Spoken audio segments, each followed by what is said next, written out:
Hello, hello, hello, hello, hello, everyone. Hello, YouTubers. It's Anonymous T. Hope you're having an amazing day today.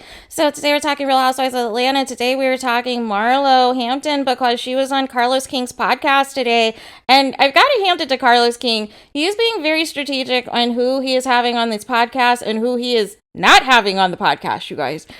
So there is that. But I have some, like a little bit of summary of some notes that I took of some things that I found interesting that she said in her interview. And so, a few things that she had mentioned in particular about Nene is she compared it to like having a dysfunctional relationship, but the sex is good. And I was like, okay.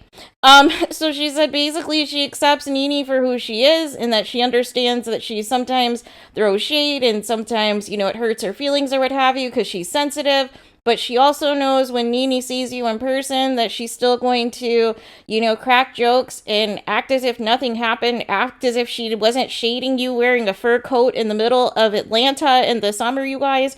So there is that. But pretty much Marlo is trying to say in this interview that she allegedly was offered a peach some years ago. One other time, Carlos said that she wouldn't get a peach and that Nene and Kenya were the main ones who said that she would never get a peach. But she also credited Nene because she said that Nene is responsible for a lot of things that, Marlo was able to get into, especially with the exposure of Real Housewives of Atlanta. And she said Nene advocated for her, even back in the day, for her to still get a check, for her to be allowed to be on the cash trips, because it's usually just the peach holders and that sort of thing. So she really said that Nene went above and beyond to make sure that even if Marlo wasn't a peach, she was getting a check in some capacity. She was getting paid for her services, basically. And so then also she said that, and this was interesting too, because we always hear the rumors that Marlo is with some rich white billionaires and that's how she's amassed her wealth. However, Carlos King said in this interview that he's been on double dates with her and she likes hood dudes. And she said the same, that she likes hood dudes. So what does that mean? Does that mean that these hood dudes are like on some, Young Thug and DDG type of business, or what are we saying exactly? Because we still have no idea how she, amassed her wealth or what have you.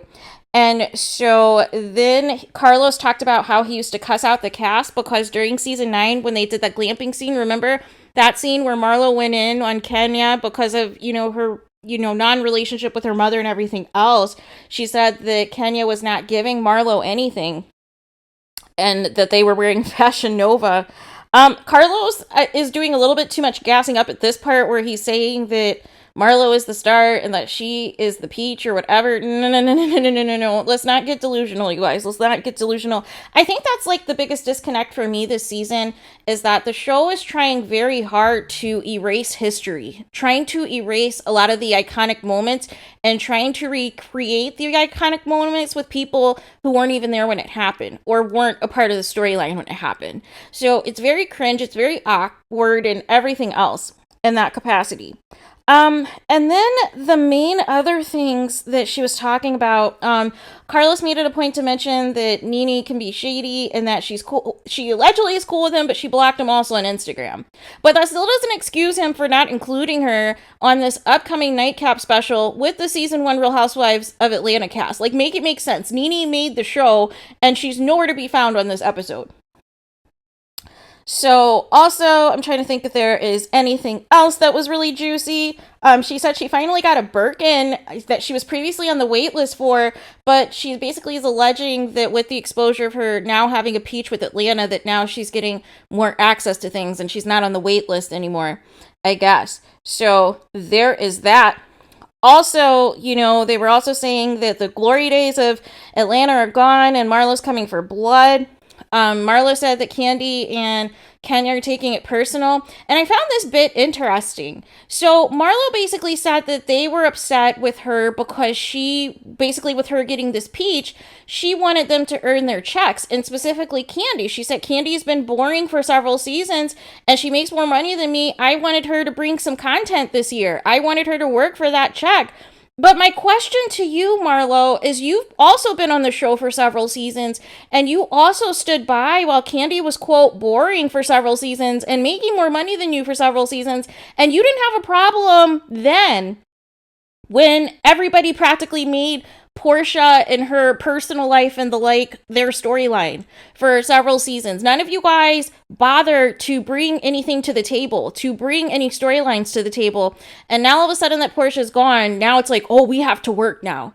So that just confirms that the plan originally for season 14 was for the women to just basically make their entire storyline about Simon and Portia's relationship and how they got together, and possibly bringing on Fallon for a few scenes and whatnot to stir the pot.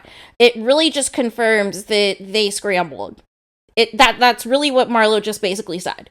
That you guys scrambled because you were going to, first you made season 13 all about Bolo and whether or not Portia and Tanya did something with him or not after the bachelorette party.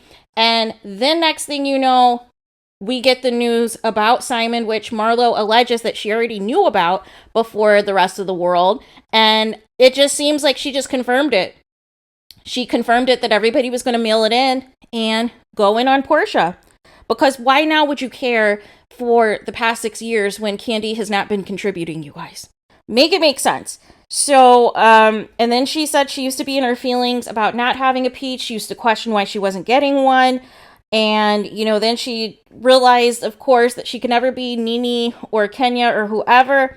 But she's doing a terrible job of, trying to impersonate Nene and Portia, which is, I think, also turning off the fans. Just be yourself. Just be yourself. I did agree with her in terms of, her saying that the whole thing with the vibrating underwear was inappropriate of Kandi to do. I agree with her completely, 1,000%.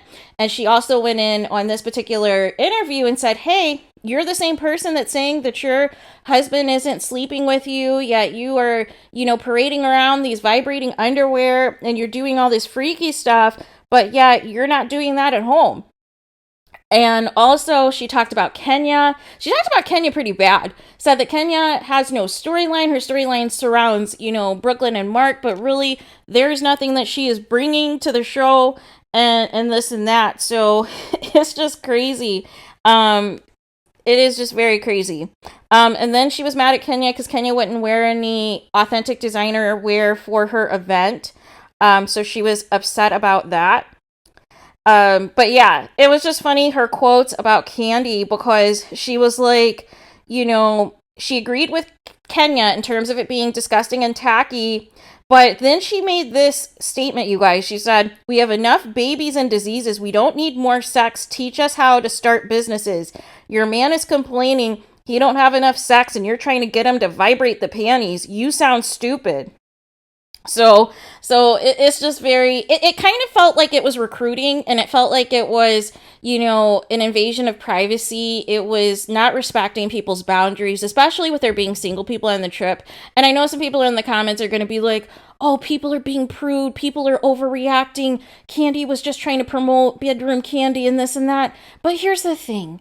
Everybody does not have this outward, persona in terms of certain aspects of their personal life, especially if people are sexually active, right? So therefore, why would you broadcast that? Why are you making your whole identity about sex and sex dungeons in front of people and having people dress up in bondage, with different tassels on, their chest and this and that? There could have been kids and other people's husbands that are answering the door for these invitations, and you don't think that's inappropriate? You don't think that's inappropriate for somebody's kid to see something like that, or somebody else's husband to see that?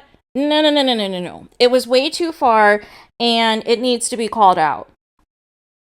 And then Marlo made a weird statement too. She said that Kenya is mad with God because Marlo is who she wants to be. With her bad skin, she had to work so hard. Talked about her having a BBL, I believe.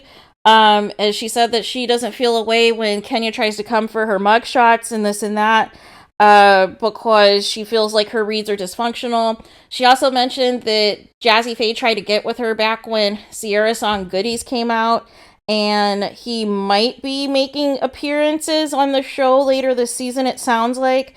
And there is that. but she claims that she's never been the other woman, except for we've never seen her with a man. So I don't know what that's supposed to mean, you guys. And then she graded everybody and basically gave everyone like A's. And then except for Sanya, she gave her like energy a babe, and then her overall is a B. So there was that. But really, that was it. That was like the juiciest bits of it. But yeah, I don't know, you guys. Like, I just feel like, Real Housewives of Atlanta, they need to take another hiatus. They need to take another hiatus and get back to the drawing board, because I feel like they completely missed the boat this season. They completely missed the boat, and the fans are tuning out.